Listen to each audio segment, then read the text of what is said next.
जय हिंद दोस्तों। मैं Amit Arya PCS maker YouTube channel में फिर से आपका स्वागत करता हूं। तो आज लेकर आया हूं नया टॉपिक और नया सीरीज जो कि बीपीएससी या यूपीएससी या यूपी के कोई भी एग्ज़ाम हो, जो स्टेट पीसीएस हो, वो सबके लिए इम्पोर्टेंट है। यूपीएसआई हो, चाहे बिहार एसआई हो, चाहे बीएसएससी हो, चाहे सचिवालय, जो भी जिस चीज़ का भी एग्ज़ाम दे रहे हैं ना, अगर प्राचीन भारत का इतिहास आपको पढ़ना है तो आपको इस बुक को पढ़ना पड़ेगा। और ये बुक जो है बड़ी फेमस बुक है, जिसका नाम है प्राचीन भारत, राम शरण शर्मा यानी कि R S Sharma, old NCERT class 11th, प्राचीन इतिहास।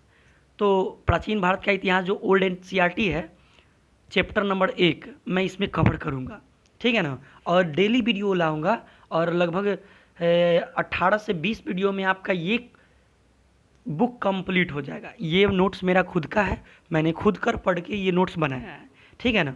तो प्लीज़ देखिए, और यदि आप इस चैनल पे नए हैं तो कृपया सब्सक्राइब करिए, बेल आइकन दबाइए, ताकि लेटेस्ट जो वीडियो मैं डालूंगा वो आपके पास नोटिफिकेशन के माध्यम से मिल जाएगा, ठीक है ना। तो चलिए हम स्टार्ट करते हैं।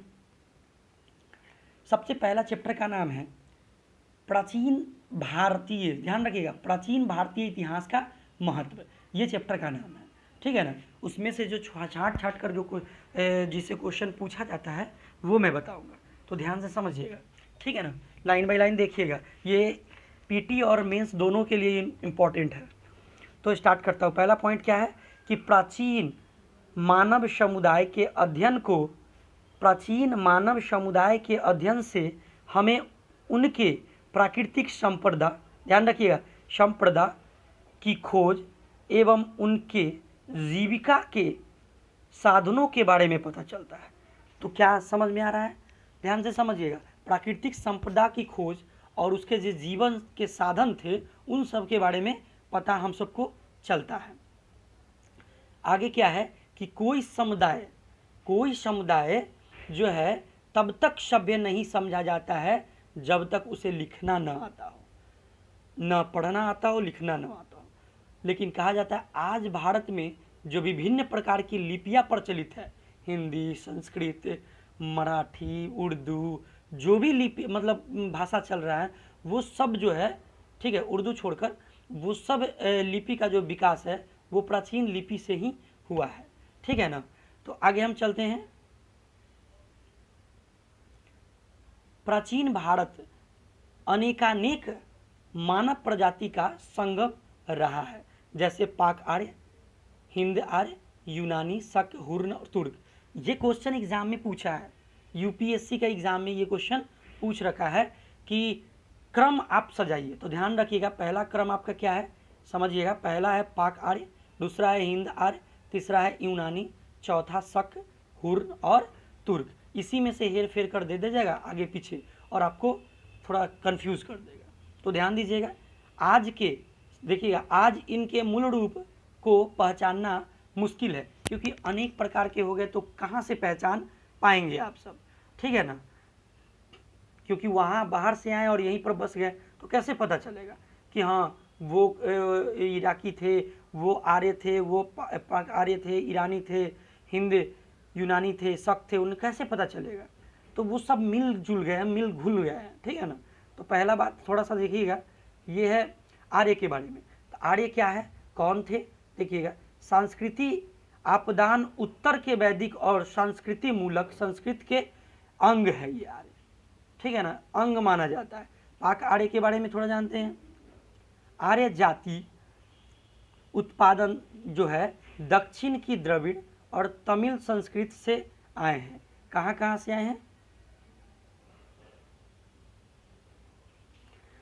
कहाँ कहाँ से आए हैं, दक्षिण की द्रविड़ एवं तमिल के संस्कृत से पाक आर्य आए हैं, ध्यान दीजिएगा। उसके बाद क्या है, वैदिक ग्रंथ में द्रविड़, मुंडा और असंस्कृत शब्दों का उल्लेख भी किया गया है, जो कि लगभग 1500 ईस्वी पूर्व से 500 ईस्वी पूर्व के बीच में ये देखने को मिला था।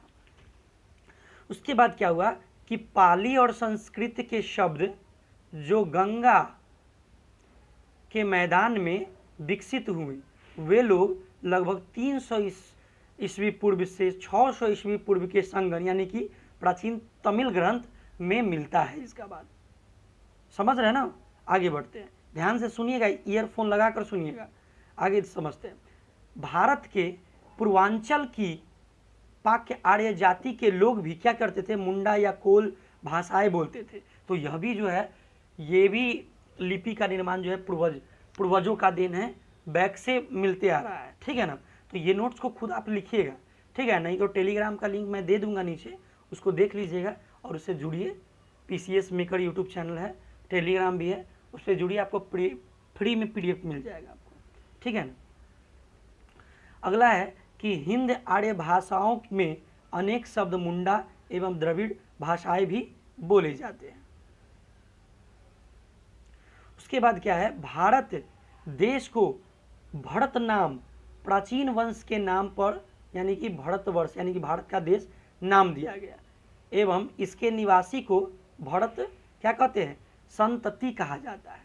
बहुत ही इंपॉर्टेंट फैक्ट है, ध्यान रखिएगा इस पॉइंट को, ठीक है ना। अगला पॉइंट देखते हैं, हिमालय से कन्याकुमारी तक और पूर्व से ब्रह्मपुत्र की घाटी, पश्चिम में सिंधु पार तक तथा अपना राज्य फैलाने वाले राजाओं को क्या कहा जाता था, चक्रवर्ती राजा के नाम से जाना जाता है।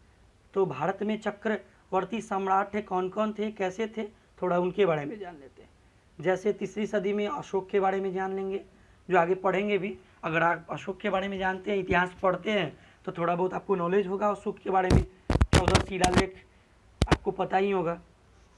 उसके बाद है ईस्वी पूर्व 4वीं सदी में समुद्रगुप्त, ठीक है। 7वीं सदी में चालुक्य पुलकेशन जो हर्षवर्धन को हराया था, ठीक है ना, बहुत इंपॉर्टेंट है। हर्षवर्धन को किसने हराया था, चालुक्य पुलकेशन ने। तो ये भी बात है, ध्यान रखिएगा। उसके बाद सर्वप्रथम ईरानी सिंधु तटवासियों के संपर्क में आए, इसलिए उन्हें पूरे देश को सिंध या इंडस नाम से दे दिया गया, ठीक। उसके बाद क्या है, ईरानी भाषा में हिंदू शब्द संस्कृत शब्द के सिंधु से निकलता है। ये सब ऑथेंटिक फैक्ट है, आप इसको नोट कीजिएगा, बहुत ही बेहतरीन तरीका से मैंने बनाया है। एक लेसन आपका कंप्लीट हो जाएगा। आगे देखिएगा ध्यान से, इसको बिना पढ़े हुए आपका कोई भी स्टेट PCS हो चाहे UPSC का पढ़ाई अधूरा रहेगा, इसलिए आपको पढ़ना ही पड़ेगा। आज नहीं तो कल पढ़ना पड़ेगा ही पड़ेगा, ठीक है ना। आगे देखते हैं, हिंदुस्तान शब्द सबसे पहले 3री सदी में शासनी शासकों के अभिलेख में मिलता है। इसका प्रयोग भी सिंधु क्षेत्र के लिए हुआ था। तो क्वेश्चन रहेगा कि हिंदुस्तान शब्द सर्वप्रथम किस अभिलेख में मिलता है, तो आपको पता होना चाहिए सासानी शासकों के अभिलेख में मिलता है। आगे देखिएगा, ईसा पूर्व 3री सदी में प्राकृत भाषा देश भर की संपर्क भाषा यानी कि लिंगुआ फ्रैंका का काम करती थी, ठीक है। उसके बाद क्या हुआ कि सम्राट अशोक के अभिलेख प्राकृतिक, ब्राह्मी लिपि, खरोष्ठी और अरमाइकी, ये सभी लिपि में लिखा जाता था। इससे भी ऑब्जेक्टिव आ रखा है, ठीक है ना। यदि आप SSC का, CGL का, CHSL का, ये सब का भी एग्जाम देते हैं ना, ये भी आपके लिए बहुत इंपॉर्टेंट है। क्या होगा, 10, 15, 20 मिनट का वीडियो होगा, देखने में क्या जाता है, एक बार पढ़िए और जीवन भर के लिए नॉलेज के लिए मतलब आपको भरा पड़ा रहेगा, ठीक है ना, नॉलेज। तो उसके बाद क्या है कि पश्चिमोत्तर और अफगानिस्तान में इसकी लिपि और भाषा दोनों ही अरमाइकी और यूनानी दोनों है, ठीक है ना। उसके बाद 4वीं सदी का अगर बात किया जाए, 4वीं सदी का बात किया जाए तो जब गुप्त काल था तब संस्कृत देश की राज्य भाषा ही रही थी। संस्कृत क्या थी, उसी की राज्य भाषा थी, संस्कृत ही बोला जाता था। उसके बाद क्या हुआ कि गुप्त साम्राज्य के पतन के बाद भी संस्कृत भाषा का जो है प्रचलन बना रहा। उसके बाद क्या है, अगर कहा जाए कि रामायण एवं महाभारत महाकाव्य है, ध्यान रखिएगा, महाभारत और रामायण महाकाव्य है, इसकी रचना संस्कृत में ही हुई, बाद में इसे स्थानीय भाषा में भी लिखा गया।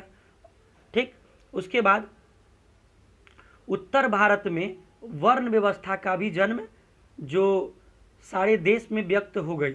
तो यहाँ पे आपका लेसन नंबर 1 कंप्लीट हुआ। इससे ज़्यादा को है भी नहीं उसमें, आप पढ़ लीजिए। इसको पढ़ने के बाद हो सके तो एक बार ज़रूर पढ़ लीजिएगा बुक। अगर नहीं है तो आप कमेंट में भेजिए, हम आपको PDF प्रोवाइड कर दूंगा बुक का चैप्टर बाय चैप्टर, तो उससे भी आप पढ़ सकते हैं। अगर बुक आपको NCERT ओल्ड NCERT आपको नहीं मिल रहा है तो आपको मैं भेज दूंगा, कमेंट बॉक्स में लिख दीजिएगा, ठीक है ना। आगे हम देखेंगे, अगला लेसन है प्राचीन भारतीय इतिहास के आधुनिक लेखक।